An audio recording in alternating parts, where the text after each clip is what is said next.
Babat. Assalamualaikum warahmatullahi wabarakatuh. Perkenalkan, nama saya Ahmad Topan ini dari kelas Teknik Otomotif 2. Di sini saya akan menjelaskan tentang materi yang saya sudah kali. Tonton terus videonya.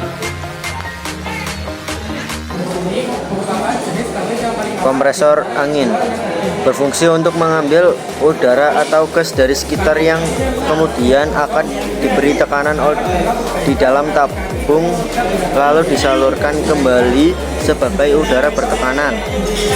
Kompresor udara umumnya dimanfaatkan untuk berbagai macam keperluan seperti berikut. A. Menyuplai udara bersih bertekanan tinggi untuk mengisi tabung atau silinder gas. B. Menyuplai udara bersih bertekanan ke sistem kontrol VAC (Heating, Ventilation, Air Conditioning) pneumatik di beberapa bangunan perkantoran dan sekolahan. C. Menyuplai sejumlah besar udara bertekanan pada peralatan bertenaga udara pneumatic tools seperti bor jack hammer. D. Mengisi udara pada ban. E. Menyuplai udara pada penyelam. F. Menyuplai udara untuk alat-alat spray atau airbrush. G. Menghasilkan udara bertekanan dengan volume besar untuk proses industri skala besar seperti keperluan untuk oksidasi, konkas minyak bumi atau sistem plug pada pabrik semen. Jenis-jenis kompresor angin. Beberapa jenis kompresor angin yang sangat umum adalah sebagai berikut. A. Kompresor mini. Ada beberapa macam kompresor angin jenis ini, tetapi pada intinya kompresor mini tidak menggunakan tabung tekanan dan bekerja hanya menghasilkan tiupan udara. Contoh, air kompresor mini dengan penggerak motor DC perlengkapan mobil. Air kompresor mini keperluan penggencetan sederhana dengan spray gun low pressure atau airbrush. B. Air kompresor direct driven. Kompresor angin jenis ini menggunakan sistem direct driven, yaitu motor penggerak berkoneksi langsung dengan pompa udara. Kelebihan kompresor ini adalah kecepatan pengisian air delivery yang cukup tinggi karena pompa udara bekerja dengan kecepatan hingga 2850 rpm. Namun, kompresor ini cenderung lebih bising dan menghasilkan banyak air. C. Air kompresor blade driven. Air kompresor angin jenis ini adalah yang paling banyak digunakan dan sering dijumpai di tukang tambal ban. Jenis ini menggunakan sistem koneksi antara tenaga penggerak dan pompa udara menggunakan fan belt. Fan belt bertenaga penggeraknya dapat menggunakan motor listrik atau bahan bakar bensin dan solar. D. Air kompresor shrew. Kompresor angin jenis ini digunakan apabila kebutuhan tekanan udara non-stop selama 24 jam atau penggunaannya yang membutuhkan banyak debit udara yang tinggi. Kelebihan proses kompresor ini adalah udara yang dihasilkan tidak banyak mengandung uap air dan tidak menimbulkan suara yang bising. Kemudian ini adalah ballpen hammer atau palu konde. Palu yang memiliki dua bagian kepala, yaitu satu bulat dan satu rata. Palu ini digunakan untuk pekerjaan besi seperti pemasangan paku keling dan pembengokan logam. Bagian dan fungsi ballpen hammer. Kepala bulat digunakan untuk membengkokkan logam atau material lain. Kepala rata digunakan untuk memukul paku dan menghancurkan benda. Ballpen hammer juga dikenal sebagai palu Knickset. Palu ini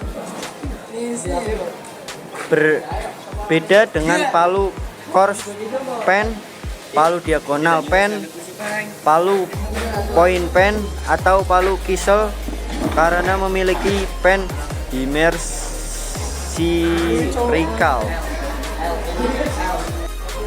Kemudian ini adalah obeng plus, salah satu jenis obeng yang paling umum digunakan dalam kehidupan sehari-hari. Obeng ini memiliki ujung berbentuk plus, hingga sering disebut juga Phillips. Obeng plus dirancang khusus untuk mengencangkan atau melepas skrup kepala berbentuk tanda plus.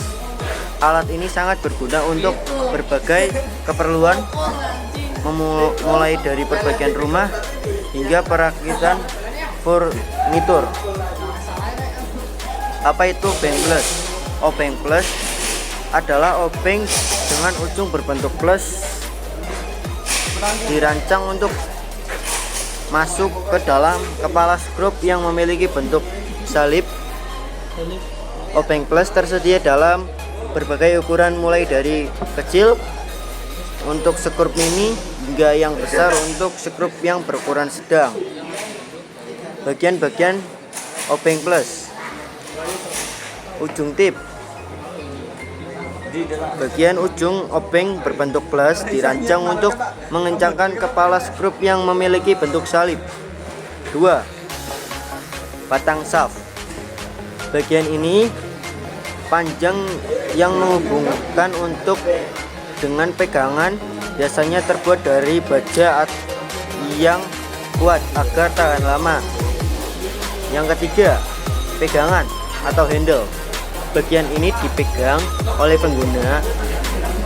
Obeng plus biasanya terbuat dari plastik atau karet agar nyaman digenggam. Kegunaan obeng plus.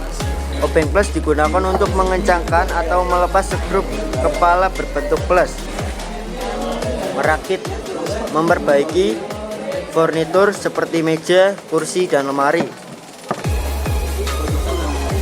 memperbaiki peralatan elektronik seperti komputer atau perangkat rumah tangga.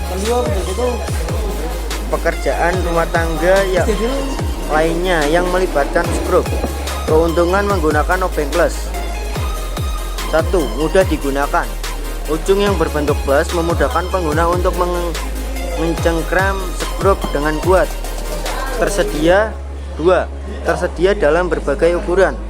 Obeng plus tersedia dalam berbagai ukuran sehingga cocok untuk skrup kecil hingga skrup sedang.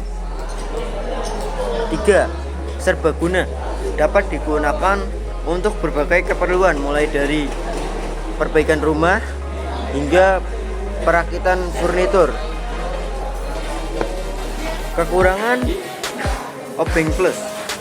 1. Tidak cocok untuk skrup dengan kepala berbentuk minus atau berbentuk lainnya. 2. Ujung bisa aus atau rusak jika digunakan pada skrup yang terlalu kencang atau tidak sesuai dengan ukuran. Contoh penggunaan, misalnya saat Anda ingin merakit meja baru yang dibeli dalam bentuk rakitan berbentuk plus. Dengan obeng plus, Anda dapat memudahkan memasukkan ujung obeng ke dalam kepala skrup. Pemutaran agar mengencangkan atau melepas skrup tersedia.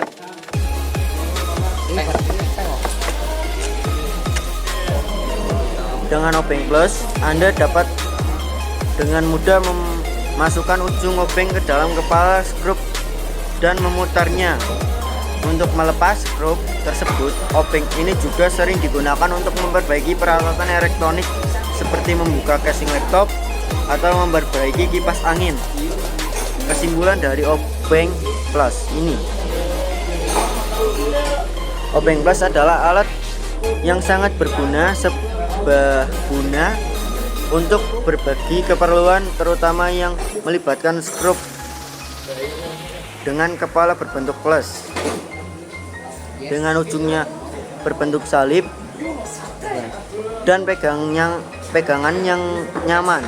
Obeng ini memudahkan pengguna untuk melakukan pekerjaan secara cepat dan efisien. Meskipun memiliki beberapa kekurangan, Obeng Plus tetap menjadi alat penting yang harus dimiliki di rumah atau di bengkel. Semoga penjelasan ini membantu. Sekian dari saya. Terima kasih sudah menonton video dari saya. Sebelumnya mohon maaf bila ada kesalahan. Semoga video itu bermanfaat. Wassalamualaikum warahmatullahi wabarakatuh.